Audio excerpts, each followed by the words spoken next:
नमस्कार मित्रांनो, औंध गावाच्या दक्षिण भागाला असणाऱ्या डोंगरावर यमाई देवीचे एक अत्यंत सुंदर असे मंदिर आपल्याला बघायला मिळते.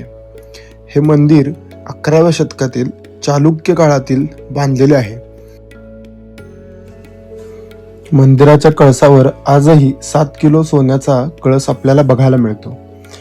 शेजारील भागात असणारा हा सुंदर परिसर, दीपमाळा अत्यंत प्राचीन काळातील आपल्याला आल्याचा भास करून देतात.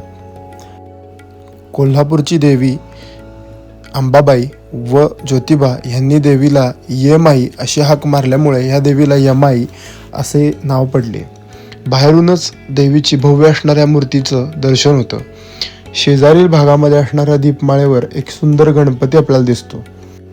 तसेच मंदिराच्या उत्तरेच्या बाजूला एक मोठे प्रवेशद्वार असून औंध गावातून पायी मार्गे येणारा एक रस्ता आपल्याला इथे येऊन मिळतो.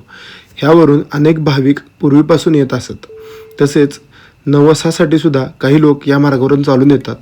ह्या मंदिराच्या बाहेरून बघितले असता एक छोटासा किल्ला असल्याचाच भास आपल्याला होतो. अत्यंत मोठे असणारे प्रवेशद्वार, मंदिरावर असणारे कोरीव काम, तसेच मंदिराची एक लयबद्ध रचना अत्यंत सुंदर आपल्याला मंदिराच्या समोरील भागात आपल्याला काही शिल्पे दिसतात. ह्या शिल्पांमध्ये कोरलेल्या मूर्ती, समोर असणारे नवसाचे खांब जे फिरवून त्यात नवस मागितला जातो. मंदिराच्या प्रवेशद्वारावर गणेशपट्टी असून ह्या गणेशपट्टीच्या इथून आत गेल्यावर आपल्याला 6 फूट उंच असणाऱ्या मूर्तीचे चतुर्भुज असणाऱ्या यमाई देवीचे दर्शन होते. शेजारील भागातच ठेवलेल्या पालखी, कोरलेल्या दगडांमध्ये असणाऱ्या ह्या प्रभावळी, फार सुंदर मंदिर, अत्यंत एक कानाकोपऱ्यात अत्यंत रेखीव कोरलेले मंदिर, वरपासून खालपर्यंत जी रचना एकसारखी होत जाते अशा पद्धतीचे हे एक अप्रतिम कलेचा नमुना असणारे मंदिर औंध भागात स्थित आहे.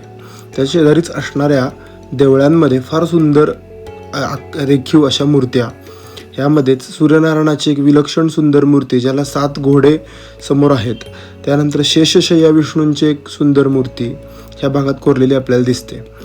शेजारील भागात देवीची परडी असणारे लोक तिथे बसलेले असतात.